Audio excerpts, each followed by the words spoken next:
there's movies you can learn from, and this is the movie today. You can really learn from this one, The Defection of Simas Kudirka in 1970 off Martha's Vineyard during fishery talks between the Coast Guard cutter Vigilant and the Sovietskaya Litva, which said it was a trawler, but it wasn't a trawler, it was a factory ship. This movie was made in 1978 with Alan Arkin and a few other, really good actors. And it was an attempt to recreate, an attempt to be a documentary, but they changed some of the names and they changed some of the events too for dramatic, quote, dramatic effect. Later on in 2020, a Polish filmmaker made another movie, more of a documentary, more of documentary clips. And this was called Jump, referring to Simas Kudirka's jump from the guardrail at the Sovietskaya Litva onto the deck of the Coast Guard cutter Vigilant. It was a very, very famous event. It brought the whole Nixon government into play. Books were written, and now, of course, at least 2 movies were made. And it's part of the history of the relationship between Russia and Lithuania, and between Russia and the United States, and between the State Department and the Coast Guard and the White House. A lot of people were not alive so long ago, but let me tell you, this was headline news for weeks and weeks and weeks. And he got back here, which is the most miraculous part of it. I know a lot about this because I was the counsel for the Board of Investigation in the Coast Guard that looked into it. And I want to add one other thing before I stop, and that is that that there was an article in the Times talking about this Polish movie, and I tried to contact Simas Kurdirka, who was then living, although I didn't realize it, in Lithuania. He had gone back. This was in 2020 or so, and I tried as hard as I could to contact him because I wanted to have the circle come full turn. I had known him, by virtue of my investigation for the Coast Guard, but I had never met him, and I wanted to say hi. Unfortunately, he wasn't interested in any media, and so I never did say hi. And now, 2 years later, on February 14th, Simas Kurdirka died. And so you have all these vectors coming together. The trouble in Russia, the trouble with the former satellites, in Lithuania being one of them. The trouble between the Russian diplomats and the U.S. And the state of the military and how it conducts itself in cases of attempted defection. This is a very timely movie, even though it was made in 1978. Right after this, I'm going to be asking George Casen what he thinks.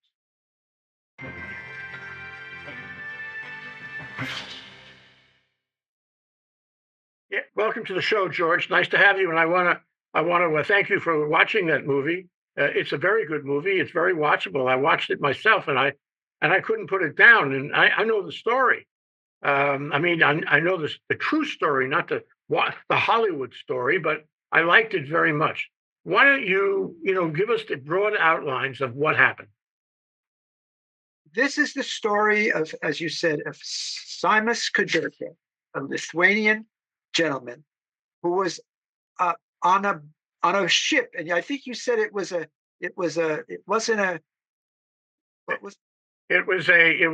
fishing vessel. Fishing vessel, claiming to be a trawler, but it wasn't a trawler. It was a factory ship, and that apparently had some relevance in the fisheries discussions. Yes. Between the Russians who controlled that ship, and the Coast Guard. Yeah, there was a series of fishing discussions that were going on between Russia and the United States at this time. Yeah, right off Martha's Vineyard. Yeah, it was right, and that's where they were meeting on a Coast Guard ship to discuss these fishing issues with the Russians. Right before Simas Kudirka got back on this ship, he had been on the water on a ship for 20 years. And his supervisor had advised him that they were going to transfer him to shore duty, which he was really happy about because he wanted to be with his wife and daughters more time, because he was away so many years for so much time, right? So it seems that somehow that order from his supervisor never got through. And when he went to finalize the orders, the guy in the office was telling him there were no such orders, and you're also 5 days overdue to be on a boat, to be on your which was your next gig, right? So he's upset, right? Because his supervisor actually told him this. So eventually, well, there's a point there that you should mention, yeah. and that is he had been involved in an investigation. I think it was of his relative years before, Yes. brother, right? And the KGB wanted him to turn the brother over to identify him, so the brother could go to jail for a long time, and he refused to do that, and that made him, an enemy of the state. So he had a bad track record. He was carrying that baggage around, as far as the communists were concerned, all of his life. So there is probable, in truth and in the movie, that they didn't want to let him have shore duty. They didn't want to give him any favors. They wanted to put him back on a ship for another period of decades, because he carried around the baggage of not informing on his brother. Exactly, precisely. Yeah. Thank you, Jay, for adding that. So basically, he agrees to go back on the ship, right? And while they're on the ship, right, they're going to be, the boats are going to be meeting the Coast Guard vessel for this meeting, for this fisheries meeting. So they see all the American Coast Guard guys, on the boat, and they're communicating back and forth, the Russian crew and the Coast Guard crew, and the Coast Guard crew is throwing American magazines, with American culture, up onto the balcony. I mean, onto the boat, onto the Russian fishing trawler, right? So there are all these magazines. So can I just add, if you don't mind? Sure. The Coast Guard crew is being very friendly. Yes. And the Soviet sailors are being very friendly to the Coast Guard, and they're exchanging icons, like their clothing, cigarettes, right. Anything and everything that would be of interest to the other side, because these ships were tied up only a few feet away from each other, riding together in the ocean. So they had the chance to throw things, and it wasn't a far throw. And both sides, both the men on the Sovietskaya and women on the Sovietskaya Litva, and on the Vigilant, were really having a good time. They were very friendly. And what was remarkable for Simas was that he was what they call the captain of the head. They designated him as a radio operator, but in fact, he was cleaning the toilets. And he was really ticked off, because this was another element of his failure to identify, to tell on his brother from years past. They put him at the lowest possible job in the Sovietskaya Litva. So he was really unhappy, and he kept thinking how wonderful it was to be an American, to be in America, to have freedom. Because at the time, the people in Lithuania, let's see a map of Lithuania. At the time, the people in Lithuania were subjugated to the Russians. This is at a time where Russia controlled all of, it was the Soviet Empire, and it controlled all of these satellite countries, Lithuania being one of them, and they made the Lithuanian people subject to their KGB kind of tactics, and it was bloody awful. He couldn't stand it. He wanted freedom. He saw the U.S. as freedom, and so when he saw those guys having such a good time, it occurred to him that he really wanted to be there in the U.S. Sorry, go ahead. No, then there's one other factor. His grandfather had been in America, had gone to America, and his mother was born in America, and then they went back to Lithuania. So he had a tie, and his grandfather would tell him about how Americans are free. That was just an aside. Now, what happened is Kudirka's close friend took some of those magazines and stuck it in his coat, right? And this KGB operative who was on the boat, right? He sees this friend with the coat is sort of puffed up. So he says, open your coat, open your coat. So the guy doesn't want to open his coat, but when he opens his coat, all the American, magazines fall to the floor. And then they're going to do dirty on this close friend. So I think that's pretty much what pushed Kudirka over the edge, because in the movie anyway, for sure. Yeah. He knew this was going to be bad for him. So basically, he starts thinking, back and forth, and he wants to get out. He's forgot his wife and his daughters, at that point, and in a move that was very much not. I mean, suddenly he decides he's gonna jump. So when the two boats are close together, right? He gets up and he jumps this 8 feet or whatever, barely makes it on the Coast Guard vessel. And then it becomes an international incident. And the Russians want him back, right? Because it's all on the news. He's defected. He's asking for defection, right? Sanctuary, yeah. Yeah, he wants a sanctuary in the United States. And initially, he doesn't even think of his wife and daughter, but then later he asks for them to come too. So bottom line is the American line of command, the captain, played by Richard Jordan, who unfortunately died very young, but the actor died. He had to talk to his superiors, So he contacts a few people, under code. It's coded, right? It's coded messages. And the first level, he tells, I got to contact a guy even higher up. So the guy higher up that's in his pajamas, he's got the flu. He's in Washington somewhere. He says, we can. This fishing agreement is much more important than some Lithuanian sailor. This is not important. So, send them back, but play it diplomatically. Have them go into the water, and then don't make any effort to pick him up and let the Russians pick him up. So it's sort of a complicated kind of thing, right? But eventually, what the captain, played by Richard Jordan, decides from what he's been told, he lets the Russians come onto his Coast Guard vessel and forcibly take Kudirka back to the Russian vessel, right? There was a huge fishing Lithuanian community in New England who made a great stink politically about what happened. And they kept on pounding on the White House for years. And we'll talk about that later, about their success. What I'm telling you is that the names of the principals, I find this interesting. Movie was made in 1978. The names of the principals were changed.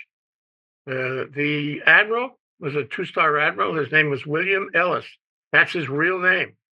And the movie is fairly accurate, by my recollection, about what happened, what he said, what he did, what he ordered. Okay? And he was sick. He had some kind of minor operation, and he was sick at home. The chief of staff, who was the second in command at the district office, was a guy named Brown, the captain. Exactly. But that's not the name they used in the movie. And the captain of the ship was a fellow named Ralph Eustace, and they didn't use his name either in the movie. But I think in great part, what happened, this part that you just described is an accurate statement. In other words, you're accurately stating the movie is accurately stating what happened in terms of the moves they made and how Kudirka, got onto the ship, and what happened with the admiral's instructions and orders, and how he got into back on the Sovietskaya Litva. I would add one thing, and I want to show this now. There was a pack of cigarettes, and Kudirka put a message in the pack of cigarettes, and he threw it to the crew members. And this is the message on a little piece of paper in the pack of cigarettes that he threw to the crew. This was in our report. This was actually went to Congress because Congress wanted to try to make this right somehow. Okay, what he was really saying here in broken English is, I'm trying to defect. How about help me out? And that's why, it's sort of a gap in the movie. That's why the captain decided, hey, this guy is serious. This is not a joke. He really wants to defect. And so that's where it got real serious. That's where the whole chain of events started happening. You also mentioned that they were using some kind of confidential radio transmission. What happened, and I can tell you, is that their radio was broken. I think there was a reference to that in the movie. Yeah, it was a reference at a certain. And they had to use regular marine ship to shore for all the world to hear, which was pretty gross. The other gross thing, and I'll comment on it in a minute, was that when he received his instructions to return Simas to the Sovietskaya Litva and make up this phony business about how he goes in the water, and the Coast Guard, which is expert at pulling people out of the water, was going to hold back so the Russians, who were also somewhat expert in this, could pull them out first. It's pretty much true, but the part about the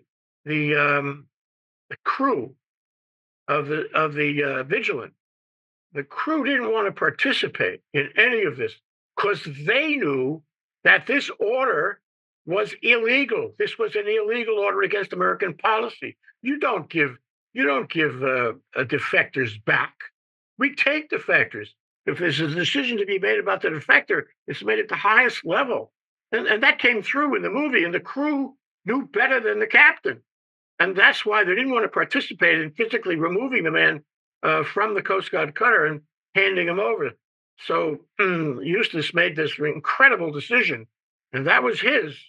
He said, well, we'll have the Russians come aboard a United States fighting ship and physically use force to remove somebody who didn't want to be removed, who would be violent, physically remove him. And they did.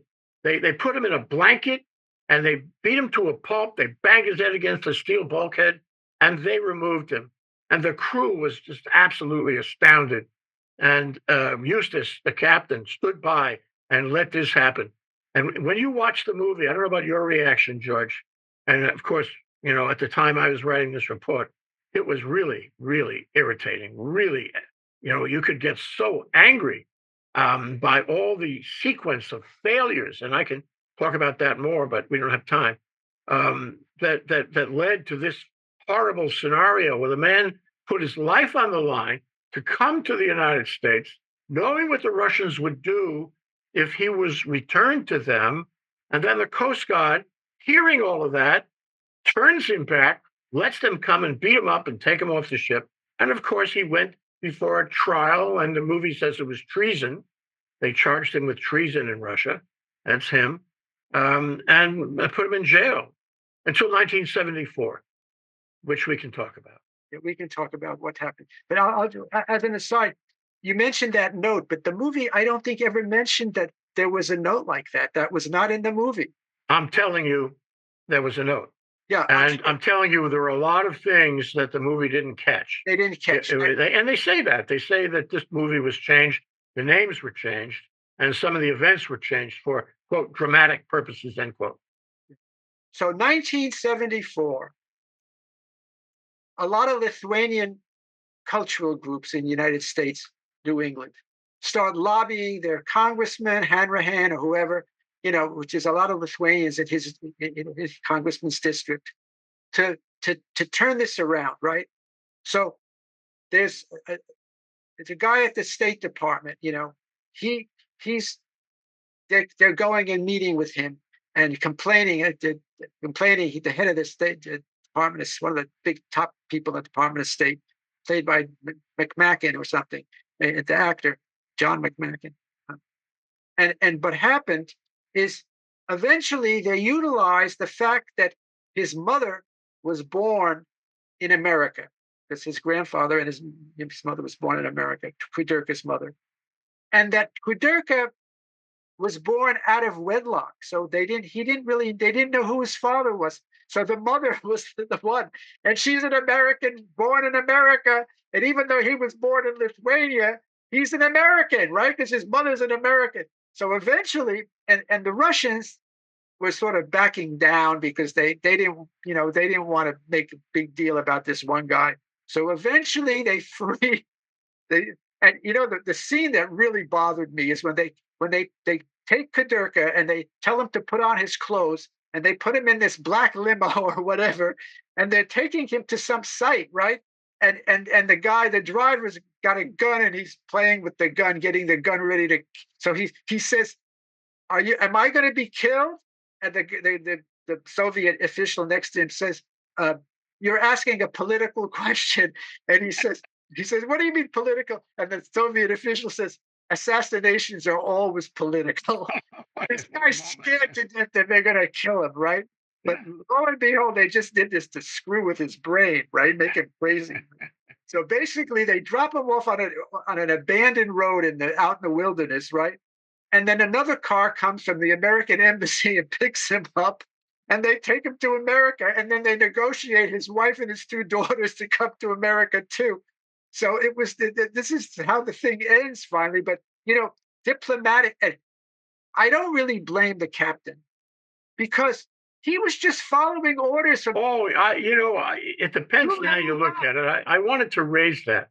This is a guy who wakes up one morning commanding a ship with a pretty good record, and he was a commander, 3 stripes and all that. Everything was going well until this happens. Yeah. And George, from the naval culture point of view, you knew that no matter which way this thing went, right, Ralph Eustis's career was in great jeopardy. Exactly. If he decided correctly, and said to the boys on top, I'm not taking that order, the Coast Guard would have had him. If he says, I am taking that order, well, public opinion was against him. This is a tragedy that was visited right on top of the Coast Guard. It never had an issue, a case like this. And I think it lost a lot of credibility in Congress and among the public for turning back a defector. But you knew that Eustis's career was over whichever way he went. So I don't think that he should have been thinking about that. I think he should have been thinking about what's the right thing to do. Forget my career for a minute. What's the right thing to do? And you know what the right thing to do was. We all know what the right thing to do was, not only now, but then. And he should have taken that man away. He had the ability to steam away. They'd cut the lines, as I recall. Yep. And they were steaming away, but he decided to give the man back anyway. What an incredible mistake that was. And his crew was not going to be friendly. They were all going to tell the investigators what they saw, how they felt, and how they felt this was an illegal order. But his punishment was much less severe than the 2 higher. That's another question. I was there when that punishment was determined. And looking at the movie, it struck me that, this is sort of like the Ehemi Maru back in 2001, off Pearl Harbor, where the Greenville killed 16 people on a Japanese fishing vessel. And the captain of the Greenville, also a commander, he'd made all kinds of mistakes, but he got out. He got an early retirement, is what he got. With I shouldn't say early. He was forced politically to retire, and the punishment was minimal. And that's what happened with William Ellis and the Captain Brown. They really got away cheap, considering the incredible mistake they made in American policy. The ship captain, they just gave him shore duty. He was no longer on. His career was finished. Well, the 2 higher ups were forced to resign. The knuckleheads. I mean, I couldn't believe how stupid they were, knowing the big picture. And I think who was it that said, even the captain of the vessel, he said, this is something, he was telling his higher ups, this is something that has to be resolved from the diplomatic corps. This is not something we can do at the Coast Guard. But they ignored him and they gave him orders you've got to do this. You've got to do this. So he was, as you said, he was in a really tight spot. Well, the thing is, American policy is very clear on defectors. You have to present it to the higher ups in the State Department. You don't make the decision at sea like that. And he didn't know. He was ignorant about major American policy. When he told his lawyer in that scene in the movie, this is beyond my understanding, beyond my authority. That was pretty weak. He's the captain of the ship. He should have known, and he did not do his due diligence. He did not understand. He did not act in accordance with obvious American policy, and I don't think he did a good job at all. But Jay, I worked for the government, and I know that you're supposed to follow orders. Coast Guard is sort of. That's the whole issue about Andersonville and the Civil War. It's the whole thing, about all these people who were tried at Nuremberg. I was only following orders. Well, if the order is obviously illegal, don't follow the order. In a democratic society, there's a line. And I'm afraid that Ralph Eustace crossed the line. That's my view. In any event, the other thing you want to mention here is that a person who was born outside the United States of a mother who was born in the United States has no claim to citizenship. So what they did is they introduced a special bill in Congress. It would have been 1971 or 2 when the matter was still fresh in the public perception. And they made him a citizen by virtue of his connection with the mother. This was not in the statute. This was not part of the immigration law, but they thought it was enough of a hook so that they could make a special bill. And that's how he got out of jail, in the Cold War at the time. And somehow they pressured the Russian government to return him and his family and his wife and his parents, all of them, to the U.S., which was really a miracle. I wonder if his wife, if she's still alive, and his kids, his daughters, are still in the United States. There's a picture you just put up of his. Yeah, this is the real Simas and the real wife. Guy and those are not the actors. Yeah, and that's the real family at the time they were living in the United States. He might have gone back in his later years just to renew his relationship. But getting back to the whole issue about how does that play into what's going on today with Russia and Lithuania and Ukraine and now Moldavia, which was part of Moldova, part of Romania, and right on the border of Ukraine, and then also Caucasus. What's going on there? Putin wants to pull all these former Soviet states and even the Eastern Europe back under his umbrella. Wants to resurrect the Soviet Union. This is what's going. They play so many games. I mean, they're playing. Putin is now threatening nuclear war. They say he's very sick. So if he's terminal, if he's got cancer, and he figures he's got 6-8 months a year to live, he's going to be nuts. He doesn't give a care about anybody else, right? So what is he going to do? Is he really going to go nuclear war? And Stoltenberg and NATO, they're not going to back down. So where are we headed, right? So this is this, and the whole idea of how the KGB operated, how the Soviets operated, and sort of I wonder all these top-level Soviet, Russian officials that are jumping out of windows and committing suicide. It's sort of, you start to wonder, what is really going on, right? So very apropos, watching the movie, the KGB, how they operated, how they played the minds of the citizens. How does that play into today? Jay, how do you feel about that? Oh, I think that the movie is totally relevant, not just because Simas Kudirka died. Yeah. It makes it relevant for me anyway. And this other movie came out, even more accurate documentary, the Polish filmmaker. Right. But let me say that this is totally relevant in view of what happens when the Russian, instrumentalities move into a satellite state. There's no hope for democracy. There's no hope for civil liberties. There's no hope for freedom.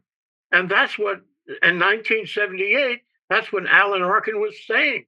I can't stand it here. I can't live here. I'll never have a life here. My family will never have a life here.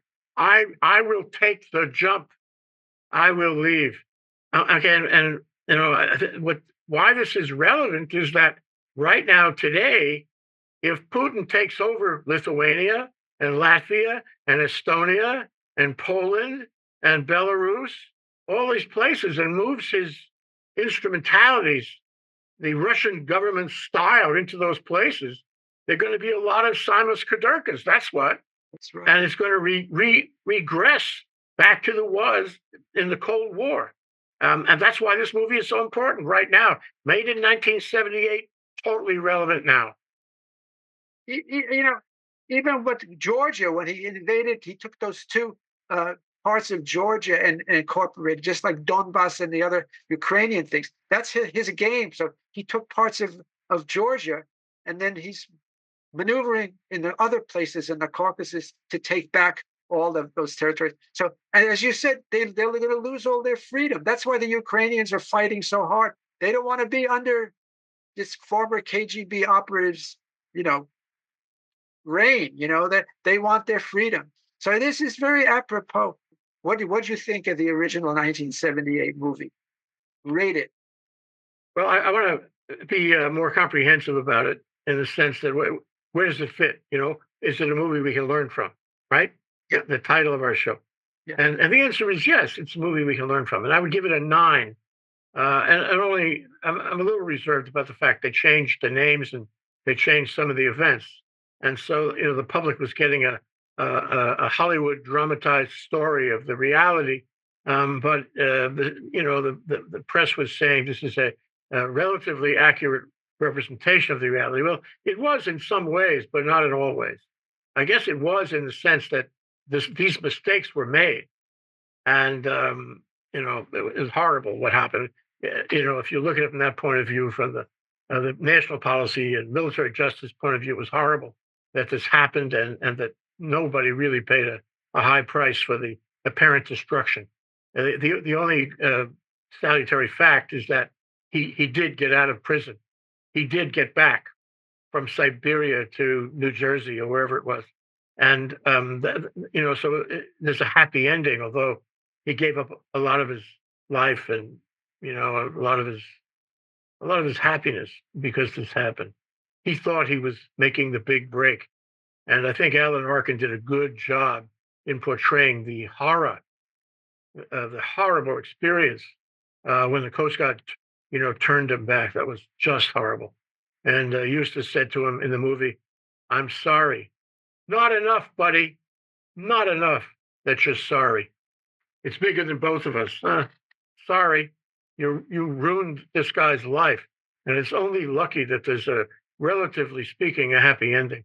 And presumably his family was or is here, and so that's a happy ending for them too. So I give it a 9. I didn't see The Jump movie made in 2020. I don't think it was in English, by the way. I'm not sure. And I would like to see that. It's not easily available, actually. And I'd like to see how accurate that one is. I didn't see The Jump either. I'm agreeing with you. It's about a 9.5. There was sort of things in the movie that were really not that polished. Alan Arkin played the role good, but knowing how his skill now at his 80s and some of the other things we've seen, he's really even gotten much better. His skills are superb. So a 9 and 9, and let's put, not to have to be exactly the same as you, I'll say a 9.5. There's some negatives on this movie, and I don't have the knowledge of what really happened like you do, but I sort of felt some of the acting was a little fuzzy there. So I'll say, it wasn't as much as I would like. So I'll say a 9.5. I'll give it a 9.5.